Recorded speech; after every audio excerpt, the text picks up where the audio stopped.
இப்ப இடையில ஒரு சம்பவம் நடந்துச்சு. திடீர்னு எல்லாருடைய அக்கௌண்ட்லயும் ஒரு 5000 ரூபாய் போட்டாரு. மக்களுக்கெல்லாம் ரொம்ப அதிர்ச்சி. இந்த திமுக அழியணும் சொன்னா பாருங்க, அது நல்லா அசந்து தூங்கி இருந்தவனுக்கு காதல போய் யாராவது சொல்லிப்பாங்க, 5000 போட்டாங்களா? ஏன்டா? வணக்கம் நண்பா.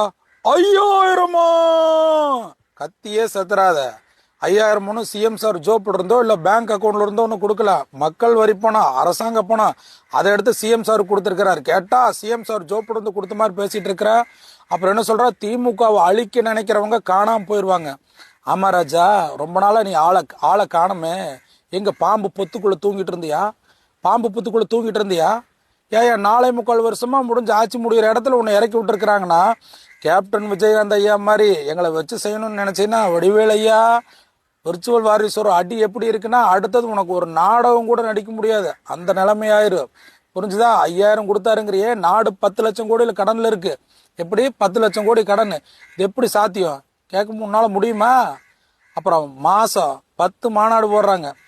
திருச்சி மாநாடு, கழுகு பார்வை, கூட்டிட்டு வந்தவனுக்கு பூரா பிரியாணி, அவன் பூரா ரோட்ல ஊற சோத்தை தூக்கி வீசிட்டு இருக்கிறான்.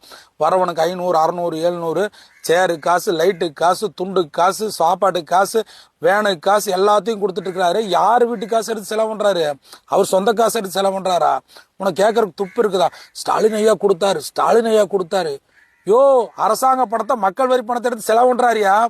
ஆமா ராஜா, நீ தமிழ்நாட்டுல, அதாவது முந்தானத்து கூட ஒரு சிறுமி பலாத்காரமாயி, அந்த மாணவி பலாத்காரமாயி வெட்டி கொண்டாங்க. பேசுனியா? 5000 கொடுத்தாரு. பொங்கலுக்கு 3000 கொடுத்தாரு. யோ ஏயா, விஜயகாந்தன் மாதிரி வச்சு செய்யணும்னு சொல்லி களத்தில் நீ வந்திருக்கிற. வடிவேலுன்னா நல்லா கேளு. நல்லா போதை ஏத்திட்டு உனக்கு வார்த்தையெல்லாம் தடுமாறுது. மேல மேடையில் உட்காந்து திமுகவுக்கு சொம்பு தூக்கிட்டு இருக்கிற. இந்த திமுக எப்படி தெரியுங்களா மக்களே? ஒருத்தரை ஒருத்தரை சாய்க்க முடியலன்னா, ஒன்னும் அவதூறை ஏவி விடும், இல்லாட்டி ஆபாசத்தை ஏவி விடும், இல்லாட்டி இந்த மாதிரி கொத்தடிமைகளை, திமுக கொத்தடிமைகளை எப்படி இறக்குது? நீ வா ராஜா. வடிவேலன்னா உனக்கு நான் ரசிகன்தான், அது சினிமால. ஆனா நீ அண்ணனை விமர்சனம் பண்ணினா அடி சமூக வலைதளத்தில் நம்மளதான் இருக்கு. அதை பார்த்து கொடுத்துட்ட. சிந்தித்து பாருங்க. இது திமுகவோட மாபெரும் கொத்தடிமை. மக்கள் பேராதரவில் தாவேக்கா. நம்ம சின்னம் விசில் சின்னம்.